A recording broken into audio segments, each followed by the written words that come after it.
সংসদের দক্ষিণ প্লাজায় দাঁড়িয়ে বাংলাদেশ জাতীয়তাবাদী দল যে জুলাই সনদে সই করে এসেছে, সেই জুলাই সনদের প্রত্যেকটি শব্দ, প্রত্যেকটি অক্ষর আমরা ইনশাআল্লাহ এক এক করে বাস্তবায়ন করব। 5 তারিখের স্বৈরাচার পালিয়ে যাবার পরে যে অন্তর্বর্তীকালীন সরকার আসলো, সেই অন্তর্বর্তীকালীন সরকার এসে সংস্কার কমিশন গঠন করলো। সেই সংস্কার কমিশনে আপনাদের পক্ষ থেকে, জনগণের পক্ষ থেকে বাংলাদেশ জাতীয়তাবাদী দল তার মতামত উপস্থাপন করেছে। আমরা সব সময় বলি, আমরা যা করব স্বচ্ছভাবে করব, কোনো লুকোচুরি নেই। আমরা আমাদের প্রস্তাবনা সেই অন্তর্বর্তীকালীন সরকারের সংস্কার কমিশনে উপস্থাপন করেছি।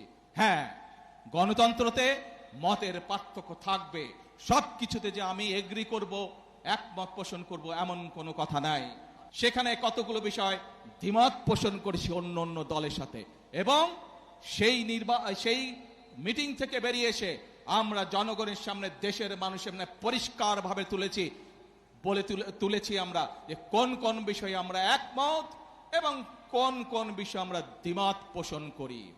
এই সংস্কার কমিশনের আলোচনার পর আপনারা দেখেছেন সেই অন্তর্বর্তীকালীন সরকার সংসদের দক্ষিণ প্লাজাতে একটি অনুষ্ঠান করলো, যেখানে জুলাই সনদ নামে সনদটি স্বাক্ষর করলো।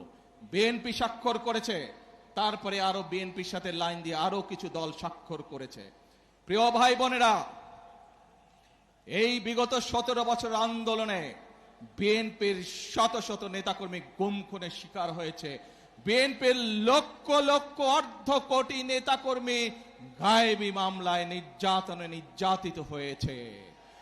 আজ এই হাজারো মানুষের সামনে দাঁড়িয়ে, এই মিডিয়ার সামনে পরিষ্কারভাবে আমি আবারও বলে দিতে চাই, সংসদের দক্ষিণ প্লাজায় দাঁড়িয়ে বাংলাদেশ জাতীয়তাবাদী দল যে জুলাই সনদে সই করে এসেছে, সেই জুলাই সনদের প্রত্যেকটি শব্দ, প্রত্যেকটি অক্ষর আমরা ইনশাআল্লাহ এক এক করে বাস্তবায়ন করব।